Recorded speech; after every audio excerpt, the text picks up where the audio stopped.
کابل میں افغان طالبان کی اہم ملٹری تنصیبات بشمول 2 بریگیڈ ہیڈ کوارٹرز مکمل طور پر تباہ کر دیے گئے ہیں۔ چترال، خیبر، مومن، کرم، باجوڑ سیکٹرز پر طالبان رجیم کو بھاری نقصان اٹھانا پڑا ہے۔ انگور اڈا اور اطراف میں افغان طالبان کے متعدد ٹھکانے تباہ کر دیے گئے ہیں اور یہاں سے افغان طالبان دم دبا کر بھاگ گئے ہیں۔ افغان طالبان تورخم بارڈر چھوڑ کر فرار ہوئے ہیں۔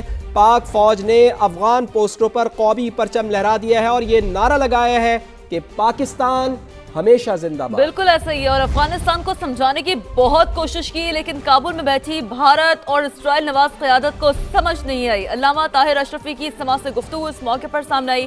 کہتے ہیں کہ افغانستان نے پاکستان کے احسانات کو بھلا دیا۔ افغان طلبہ نے اسلامی برادری کی بھی ایک نہ سنی، قوم پاک فوج کے شانہ بشانہ کھڑی ہے۔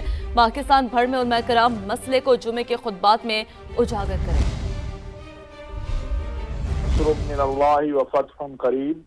ہم نے پاکستان نے ہر ممکن کوشش کی ہے کہ افغانستان کو ہم سمجھا سکیں، وہاں جو ہندوستان اور اسرائیل کے مشترکہ دوست ہیں ان کو ہم یہ بتا سکیں، لیکن بدقسمتی ان کو بات سمجھ نہیں آ رہی۔ تو جب ان کو بات سمجھ نہیں آ رہی تو پھر یہ بات واضح رہنی چاہیے کہ یہ صرف گفتگو کرنے والے لوگ ہیں۔ میں آج سوال کرتا ہوں، ایک خلیفہ سراج حقانی کے علاوہ ان میں سے کون تھا جو افغان جہاد میں کہیں تھا؟ مولانا جلال الدین حقانی کے علاوہ یہ باقی سارے تو یہاں اسلام آباد، پشاور اور کراچی میں پڑے ہوئے تھے، کوئٹہ میں پڑے ہوئے تھے۔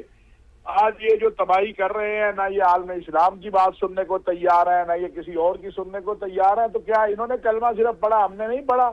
اور یہ شہادت جانتے ہیں، ہم شہادت مانگتے ہیں، یہ تو صرف مال غنیمت اکٹھا کرنے والے لوگ ہیں۔ میں آج بھی کہوں گا بڑے مقدس دن ہے، جمعے کا دن ہے، کہ ملا ہیبت اللہ اور ان کے ساتھی عقل کریں اور یہ ہندوستان اور اسرائیل کے ہاتھوں استعمال نہ ہو۔ کل تمہاری پناہ گاہ پاکستان تھا، اور اگر پاکستان سے تم لڑو گے دنیا میں تمہیں کہیں پناہ نہیں ملنی ہے۔ تم جا کے اپنا نظام دیکھو کہ تمہیں کیمپوں سے ملکوں نے باہر نہیں آنے دیا، اور ہمارے ملک کا تم نے بیڑا غرق کر کے رکھ دیا ہے۔ رمضان المبارک کے مقدس مہینے کے اندر آج میں دیکھ رہا تھا کہ 34 شہادتیں ایک ہیں، 20 شہادتیں ایک ہیں، جن کو نہ رمضان کا پاس ہے، جن کو نہ قرآن کا پاس ہے۔ تو الحمدللہ پاکستانی قوم اپنی فوج کی پشت پر کھڑی ہے۔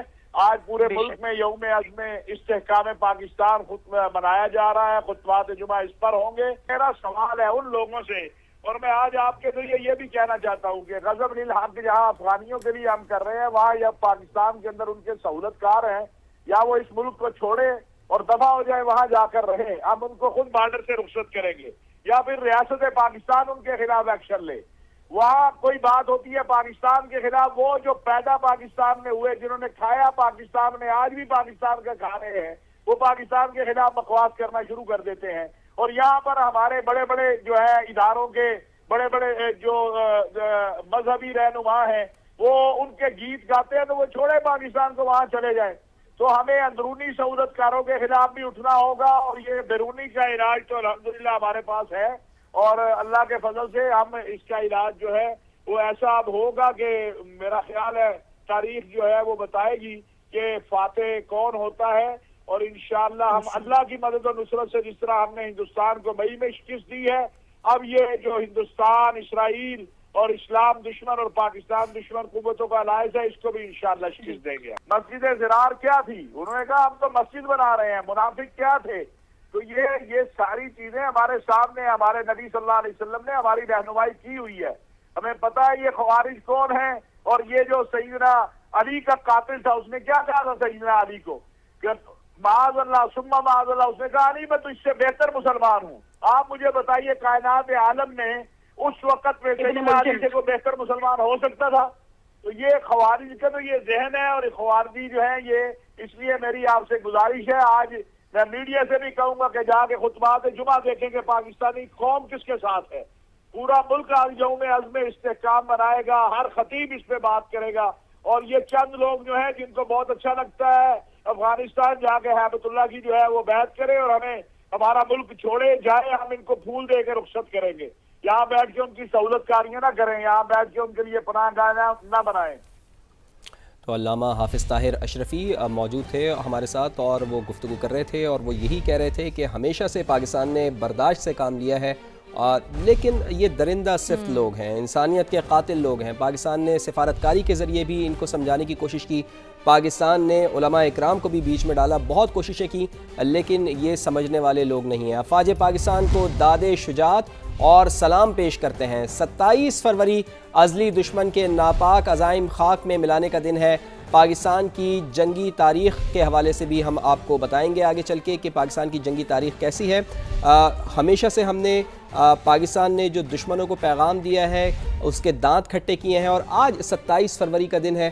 آپریشن سوئفٹ ریٹارٹ کی بھی اگر ہم بات کریں تو ہم نے اس وقت بھی پاکستان نے ازلی دشمن بھارت کو بڑا نقصان پہنچایا۔ درست بات ہے فواد، اور یقینی طور پر ایک وہ 27 فروری اور یقینی طور پر آج 27 فروری 2026 ایک بار پھر ہم نے بتا دیا ہے، جنہوں نے سبق نہیں سیکھا ماضی سے انہیں پھر یہ سبق دہرا دیا۔ فوج پاکستان کو داد شجاعت اور سلام۔ 27 فروری ازلی دشمن کے ناپاک عزائم خاک میں ملانے کا دن ہے، پاکستان کی جنگی تاریخ کے ایک روشن باب کا دن ہے، اور آپ کو اس حوالے سے بھی بتا رہے ہیں کہ آپریشن سوئفٹ ریٹارٹ کا ہم ذکر کر رہے ہیں۔ پاک فوج نے قندھار میں افغان طالبان کا لاجسٹک بیس بھی ملیا میٹ کر دیا ہے، تو ایک اور ڈیولپمنٹ سامنے آئی، افغان طالبان کی جارحیت کا منہ توڑ جواب دیا جا رہا ہے، اور پاک فوج نے قندھار میں افغان طالبان کا لاجسٹک بیس بھی ملیا میٹ کر دیا ہے۔ اس سے پہلے بریگیڈ ہیڈ کوارٹرز جسے نیست و نابود کر دیا تھا، اور اب لاجسٹکس بیس بھی ملیا میٹ کر دیا ہے۔ افغان طالبان کی جارحیت کا منہ توڑ جواب دیا جا رہا ہے۔ سیکیورٹی ذرائع یہ بتا رہے ہیں، میلی آنکھ سے دیکھو گے تو جواب بخوبی طور پر دینا ہم تمہیں جانتے ہیں۔ واضح طور پر بتایا جا رہا ہے، پوری دنیا یہ وٹنس کر رہی ہے کہ اپنی سرزمین پر میلی آنکھ برداشت نہیں کریں گے، اور ایک ایک انچ کا دفاع کرنا جانتے ہیں۔ پاک فوج نے قندھار میں افغان طالبان کا لاجسٹکس بیس بھی ملیا میٹ کر دیا ہے۔ بالکل، اور جس طرح قندھار کی بھی بات کر رہی ہیں آپ، اسی طرح انگور اڈا ہے، پکتی کا ہے، اور دیگر جو شہر ہیں جہاں سے یہ طالبان آپریٹ ہو رہے تھے، لاجسٹک سپورٹس ان کو یہاں سے مل رہی تھی، تو پاکستان نے پورا ٹارگٹ کر کے، پورا پلان کر کے اس چیز کو ایگزیکیوٹ کیا ہے، اور اس چیز کا خاص طور پر خیال رکھا، جس طرح شیرین آپ بھی ذکر کر رہی تھی کہ بڑی پروفیشنل افواج پاکستان ہے، اپنے ٹارگٹ کو سیٹ کیا، اور اس بات کا خاص طور پر خیال رکھا کہ جو وہاں کے جو عام شہری ہیں، معصوم لوگ ہیں، ان کو کسی قسم کا کوئی نقصان نہ پہنچے۔ تو ٹارگٹڈ آپریشن کیے گئے ہیں، ٹارگٹس کو لاک کیا گیا ہے، اور انہی جگہوں کو نشانہ بنایا گیا ہے جہاں سے یہ دہشت گردی پروان چڑھ رہی تھی۔ تو ابھی آپ بتا رہی تھیں کہ قندھار میں لاجسٹک سپورٹس جہاں سے ملتی تھیں، اس بیس کو بھی پاکستان کی جانب سے تباہ کیا گیا ہے، اور اس کے ساتھ ساتھ افغان رجیم کی جارحیت پر افواج پاکستان کا منہ توڑ جواب سامنے آ رہا ہے۔ مسلسل ہم یہ دیکھ رہے تھے کہ دراندازی کی کوششیں کی جاتی تھیں، سرحد پار سے دہشت گردی کی کوشش کی جاتی تھی، اور رمضان المبارک کے مہینے میں بھی شیرین ہم نے یہ دیکھا ہے، ہم نے بہت زیادہ برداشت سے کام لیا ہے۔ ہم نے کوشش کی ہے کہ کسی طریقے سے ان لوگوں کو سمجھایا جائے جو معصوم لوگوں کے قتل عام میں ملوث ہیں، لیکن یہ لوگ سمجھنے والے نہیں ہیں۔ ابھی ماضی میں ہم یہ دیکھ رہے ہیں، 2 روز پہلے کرک میں جو واقعہ پیش آیا ہے، اس کے ساتھ ساتھ باجوڑ میں جو واقعہ پیش آیا ہے، انتہائی افسوسناک واقعہ کہ ایمبولینسز کو بھی نہیں بخشا جا رہا ہے، ایمبولینسز میں بھی لوگوں کو زندہ جلایا جا رہا ہے۔ اس کے ساتھ ساتھ جو پولیس وین ہے اس کو بھی دہشت گردی کا نشانہ بنایا گیا، اور اس میں بھی لوگوں کو زندہ جلایا گیا، وہاں پر بھی لوگوں کو شہید کیا گیا۔ تو بڑے دھڑلے سے یہ لوگ کوشش کرتے تھے کہ سرحد پار سے پاکستان میں داخل ہوں اور پھر یہاں پر دہشت گردی کریں، اور یہی وہ مراکز ہیں جہاں سے یہ دہشت گرد پاکستان میں داخل ہوتے تھے، اور ان دہشت گردی کے مراکز کو اب افواج پاکستان نے ختم کیا ہے، تباہ کیا ہے، نیست و نابود کیا ہے، برباد کر دیا ہے۔